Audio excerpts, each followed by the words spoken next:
veteran of the United States Army, and I've been over here in Europe since 2008, and I would like to deliver an informative speech about women in the military. Is that okay with everybody? Yes. All right.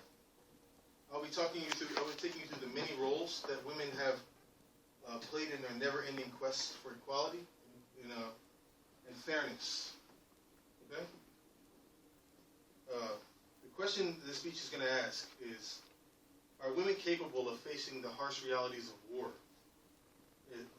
equal to what men have been able to do throughout the countless centuries of America? And the question, okay. There have been many examples throughout time that would suggest that yes is the answer to this. Okay? During the Revolutionary War of 1775, the women accompanied their husbands into war, and they did so mainly because that's what the woman was expected to do. They followed them wherever they went, in support roles. And the average job for the women when they went to these wars and were in these situations was they served as laundresses, and they were nurses, and they did anything that supported the efforts to take care of the men. And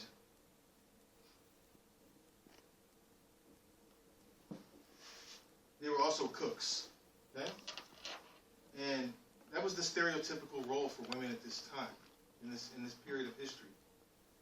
And over time, women have slowly increased their capabilities and shown that their courage and valor could do more than simply the stereotypical role that men have placed on them. All right? Women like Deborah Sampson and Elizabeth Newcomb. Deborah Sampson, she wanted to fight in the war. So what she did was, at this time, in order for a woman to fight in the war, they had to dress like men in order to do so.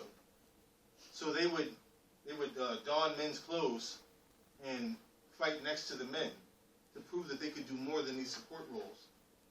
And in that, she actually fought in George Washington's army. She was probably the first woman to fight next to men. And the same thing with Elizabeth Newcomb much later down the history in the Mexican War.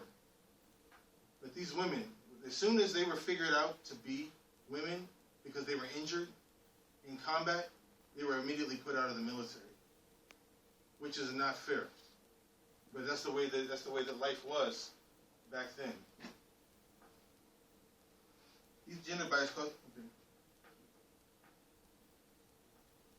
All right. Miss Newcomb, she enlisted in the Missouri Volunteer Army. It was an infantry unit back then. Okay?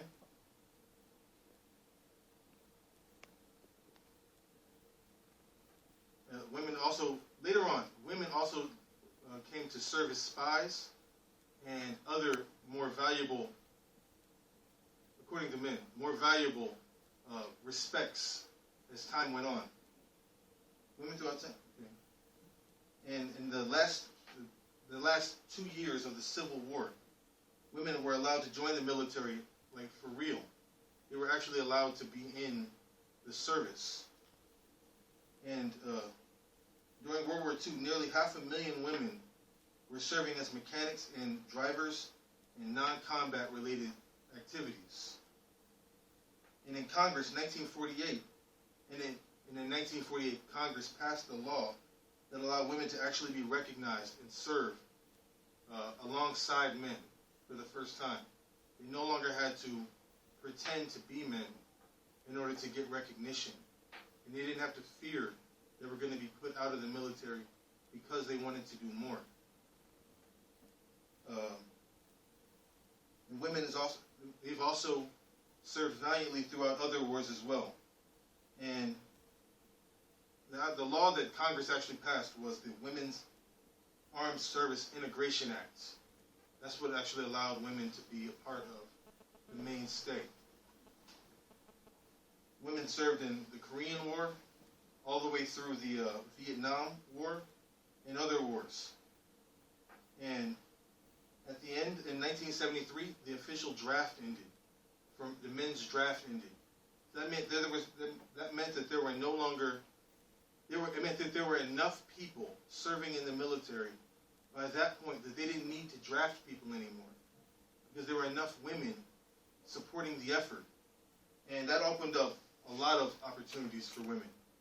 You know, and in 1978, the very first women joined the first the academies. I mean, West Point, the Naval Academy at Annapolis, and the Air Force Academy. And they joined these organizations to learn the science of war in the military itself. Over the years, women were captured in multiple wars. You know, and during the Gulf War, more than 41,000 women became prominent in the culture. But in 2005, the first woman, Leanne Hester, became the first woman awarded the Silver Star for valor in war, which was a big step for women. Well, up to the current event in 2008, and after seeing women along with their male counterparts stationed all over the globe, women were, for the first time, all over the globe with men. So, in places like Japan and Bosnia and Afghanistan and Iraq, where they are today, where everyone is today. In 2012, Secretary of Defense Leon Panetta stated that women have proven themselves in and out of battle, that women are contributing in unprecedented ways to the military's mission.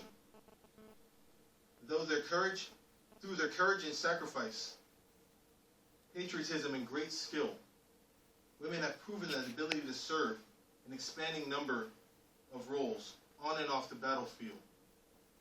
He goes on to say that we will continue to support as many women as possible so that anyone qualified to serve can have the opportunity to do so. Where it was once thought that women could only do stereotypical support roles, comes an age where women are now vital to the success and defense of the nation, and we're better off for it. Thank you.